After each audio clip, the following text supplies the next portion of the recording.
presidente da Câmara, Henrique Eduardo Alves, chega neste momento e deve conversar com os policiais que estão aqui tomando o plenário Ulisses Guimarães neste momento e pedindo a votação da PEC 300, que é exatamente aquela do piso salarial para profissionais da segurança, bombeiros, militares, policiais civis, também policiais militares. Senhores deputados e senhores deputados,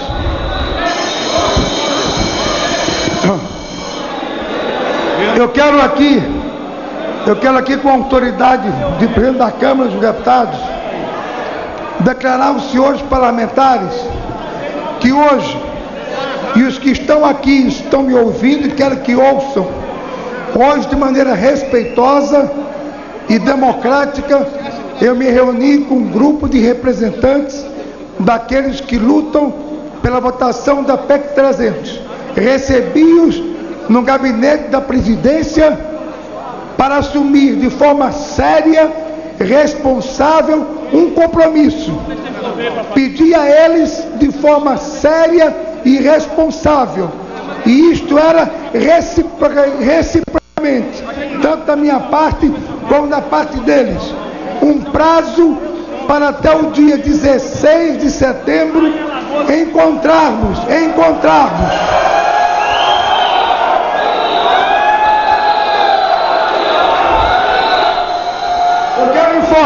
Eu quero informar, encontrarmos uma alternativa para colocar em votação.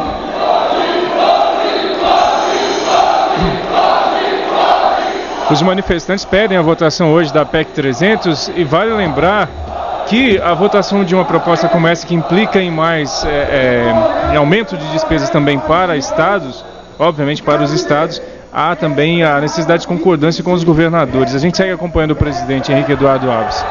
Respeito. Esse tipo de comportamento não é respeitoso nem democrático. Não é assim que vão conquistar os votos desse plenário. Eu faço um apelo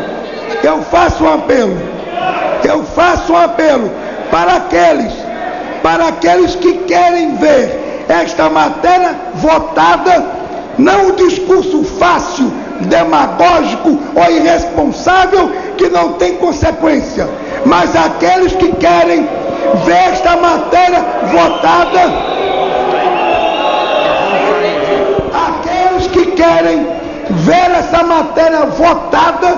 e eu estou assumindo a responsabilidade de até este prazo procurar esses caminhos. Eu faço um apelo para que de forma responsável se retirem do plenário, porque senão quem tem a perder é todos aqueles de boa fé que querem ver essa matéria votada. Eu faço um apelo para que assim esse rapaz de azul, com todo respeito,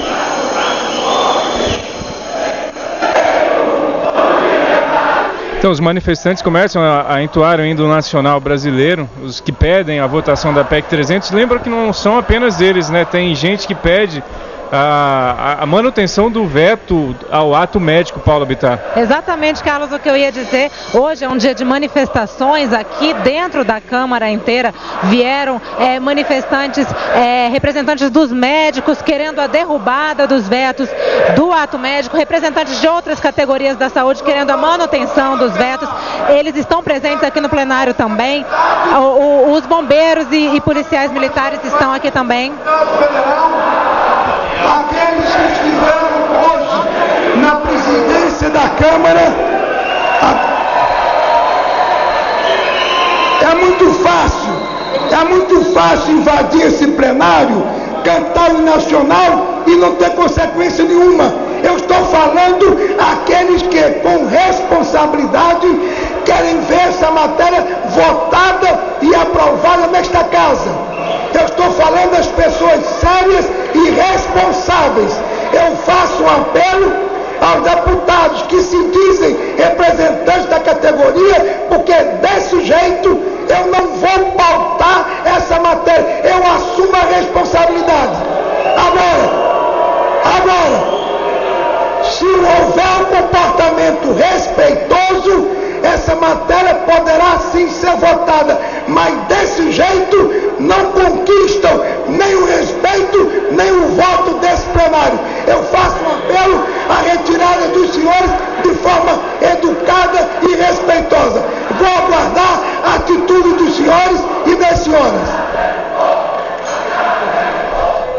Apesar do grito dos manifestantes, Antônio Carlos Silva falando que a casa é do povo, normalmente no sistema representativo os deputados representam exatamente o povo, né? Então, normalmente, como disse o presidente Henrique Eduardo Alves, numa situação de pressão dessas invadindo o plenário, possivelmente não haverá um acordo para que a votação se dê de maneira democrática, como se faz em todos os sistemas representativos do mundo.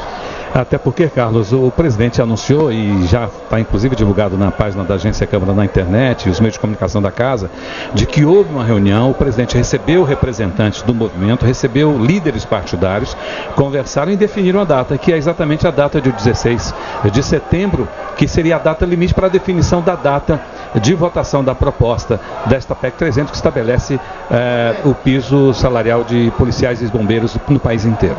Inclusive, como lembrou agora há pouco a repórter Paula Bittar, há um grupo de pessoas também que são favoráveis ao veto que a presidente Dilma Rousseff fez ao ato médico, que estão aqui dentro do plenário, pessoas que defendem o veto e pessoas que são contra o veto, que dizem sim ao ato médico, estão no plenário juntamente com policiais, bombeiros militares que vieram do Brasil inteiro aqui pedir a votação da PEC 300, Paula. E Carlos, pois é, pra gente, além desses, tem os contra o ato médico, os a favor do ato médico, os policiais e bombeiros que querem a aprovação do segundo turno da proposta de emenda à Constituição 300, que trata do piso salarial. Também vieram aqui à Câmara uma série de papiloscopistas que querem a derrubada do veto 30, que diz respeito à prova pericial, que transforma papiloscopista em perito.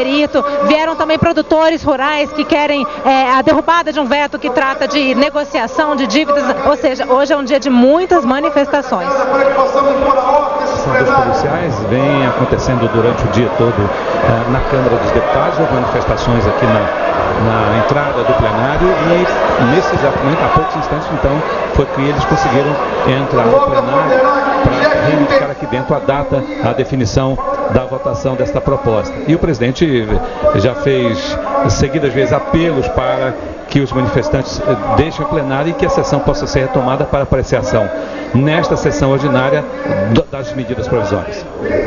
Desse respeito. E parece que os manifestantes estão já chegando ao entendimento, conversam com alguns parlamentares e muitos deles estão direcionando as saídas aqui do plenário Ulisses Guimarães, Paula. É isso mesmo, Carlos. Alguns parlamentares já começam, alguns manifestantes já começam a se retirar, mas a gente ainda vê o plenário um pouco tomado. Aí a gente ouviu agora há pouco, inclusive, o presidente Henrique Eduardo Alves relembrando esse acordo que fez mais cedo de se chegar a algum consenso, alguma decisão até o dia 16 de setembro relativamente à proposta de emenda à Constituição 300, que trata do piso salarial de bombeiros e policiais militares, mas disse também nas palavras de Henrique Eduardo Alves que é muito fácil invadir o plenário e não ter consequência nenhuma, pediu que os manifestantes se retirassem e disse também, desse jeito eu não vou pautar essa matéria, se referindo à proposta de emenda à Constituição 300 que impõe, que coloca aí um piso salarial para bombeiros e policiais militares. Antônio Carlos Silva, lembro aos nossos espectadores e ouvintes que a votação de uma proposta de emenda à Constituição, ela tem um trâmite bem sério e longo, não é exigente, tão rápido, né? Quórum alto, qualificado para aprovação de uma proposta que pretende modificar a Constituição. Eu só queria lembrar, Carlos, que toda vez que há uma manifestação desse tipo e que os manifestantes conseguem entrar em plenário, há uma certa tensão. Como é, por exemplo, o caso agora dos policiais que estão em plenário. Há uma tensão, mas a gente percebe o ânimo dos manifestantes, no sentido de acatar a solicitação do presidente da casa, e a gente vê, como já foi dito, parlamentares conversando, dialogando com os líderes, e já há um movimento no sentido de deixarem o plenário. Falando sobre a proposta de emenda à Constituição, ela precisa ter uma votação, 2 votações em cada casa. A proposta precisa de um quórum qualificado para aprovação, são 308 votos no caso da Câmara, dos 513 deputados, 3/5 de votos. É o mesmo caso acontece no Senado Federal, que tem 81 senadores, lá também precisa de 3/5 dos senadores para aprovação. Em cada casa a proposta é votada 2 vezes. E entre uma votação e outra há um intervalo de 5 sessões. Evidentemente, quando há um entendimento generalizado, há um acordo entre todos, este prazo pode ser diminuído e uma proposta pode ser votada em 2 turnos, num dia num turno, no dia seguinte em outro turno ou 2 dias depois, isso depende do entendimento. Mas regimentalmente ela prevê a votação em 2 turnos, no intervalo de 5 sessões e votação nas 2 casas. Lembrando que o texto aprovado numa casa tem que ser o mesmo aprovado em outra casa. Caso isso não ocorra, o texto fica indo e voltando de uma casa para outra até que os deputados e senadores cheguem ao entendimento e concordem em votar o mesmo texto. E Carlos, na hora em que os manifestantes entraram aqui em plenário, os deputados estavam em meio à votação de uma medida provisória, que é a medida provisória 614, que trata da estrutura do plano de cargos e carreiras do magistério federal, dos professores, dos professores federais. Os deputados interromperam, então, essa análise dessa medida provisória. Vamos ver se com a saída dos manifestantes eles retomam essa análise, ou essa análise ficará para amanhã, porque logo mais, daqui a cerca de 45 minutos, está prevista uma sessão do Congresso Nacional para análise dos vetos presidenciais de 4 propostas, inclusive do ato médico, de vários itens que foram vetados pela Presidenta da República ao ato médico, que inclusive hoje trouxe uma série de manifestantes contra e a favor. Há a possibilidade de mais momentos de tensão durante essa sessão do Congresso Nacional. Há grande expectativa em relação à realização desta sessão do Congresso Nacional, Carlos, para a votação desses vetos. Tivemos durante todo o dia reuniões e debates sobre quais vetos iriam entrar na pauta. Já houve definição de que serão votados os vetos que trancam as votações. Lembrando que a sessão do Congresso Nacional, mesmo marcada para um determinado horário, ela só começa depois que as sessões da Câmara e Senado, aqui está havendo sessão da Câmara, está suspensa no momento, e no Senado também há sessão do Senado, a sessão do Congresso só começa quando termina a sessão da Câmara e termina a sessão do Senado. Presença dos parlamentares no plenário. Eu peço às pessoas que colaborem, aquelas que querem sinceramente ver matérias votadas de forma respeitosa e democrática no plenário. Apenas os senhores parlamentares para reinício da sessão suspensa por 5 minutos. O presidente Henrique Eduardo Alves termina suspendendo a sessão por 5 minutos até que todo mundo que não é deputado acabe saindo do plenário Ulisses Guimarães. Todos os outros pautados são absoluta ordem nesse plenário. Senão suspendemos toda a sessão, inclusive do Congresso Nacional. Que não que sejam menos importantes. Um segundo encaminhamento. Ministério de Santos, no meu estado de São Paulo.